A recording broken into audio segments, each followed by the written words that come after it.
Welcome back, everybody. Riding a bike is great exercise, it's fun, and it is a super inexpensive way to get around town. Plus, tomorrow kicks off National Bike Month. But before you strap on your helmet and you start pushing those pedals, our next guest has a few things to think about. Ed Herman is with the law firm Brown & Crouppen. Ed, how are you? I'm doing well. Clearly two cyclist enthusiasts having a good in-depth conversation. I cycle. I cycle a little bit. Not as much as I should. I don't put those pants on. You know. I couldn't put those pants on. Yeah, I mean that's a different type of cyclist. But you should. It comes right back to you. Some of this is cut and dried. You get into an incident, it's the motorist's fault, and the motorist's insurance is probably going to cover it. What if that motorist doesn't have insurance? What if he's underinsured? Well, that's the interesting thing, because if you get hit by a motorist who's not insured, your first instinct might be, well, what am I going to do? What do I have? Your auto insurance, it will cover you to the extent that you're hit by an uninsured motorist, because the uninsured motorist portion of your insurance really has nothing to do with you being in a car. It has everything to do with you being injured by an uninsured motorist. Whether you're in a vehicle on a bicycle, walking along the street.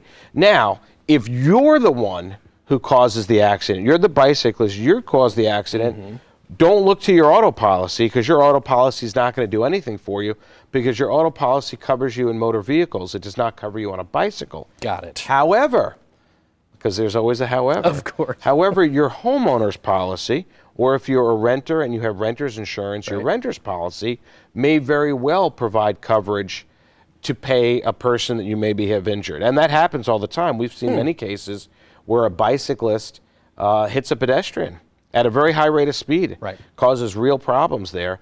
And for that pedestrian, I don't want them to think that they don't have options. They may very well have options if that bicyclist has homeowner's insurance or even if that incident happened far from their home. Regardless it would have nothing to geography. do with being near their home. That travels with them. It's a liability coverage that comes with your homeowner's policy. Is there such a thing as cyclist insurance, biker's insurance? There is. There's one thing. There's a couple things I can tell you about the insurance industry. And one thing I'll tell you is they'll sell you insurance for just about anything, which is not a bad idea. I'm not saying that in a negative way, but if there's some way that you can get hurt out there or some way that you might injure somebody, there's probably an insurance policy that goes with it. Got it. And there is biker's insurance, and it's probably not all that expensive.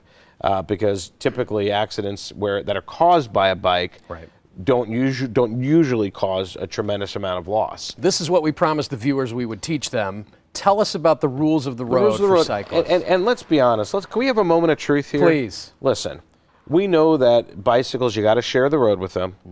They're particularly vulnerable. They're not covered by metal, and they're exposed.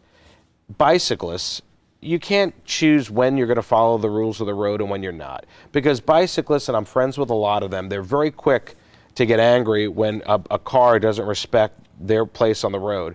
But we've all seen bicyclists out there routinely going through red lights, and they only want to have the rules apply when it's convenient for them. So if you really want to do it the right way and do it safe, I encourage all bicyclists actually follow the rules of the road consistently all the time.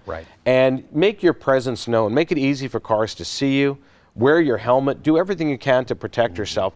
And I know it's like, how people say pedestrians always have the right of way, which is not even true, but they say it. I always say, what? You may have the right of way, but where I come from, the truck that's about to hit you, he actually has the right of way, because you're not going to survive. You're right about that. You're out there vulnerable. Be careful. You're right about that. If you'd like to get in touch with Brown & Crouppen, you can give them a call, 222-2222, or online, getbc.com.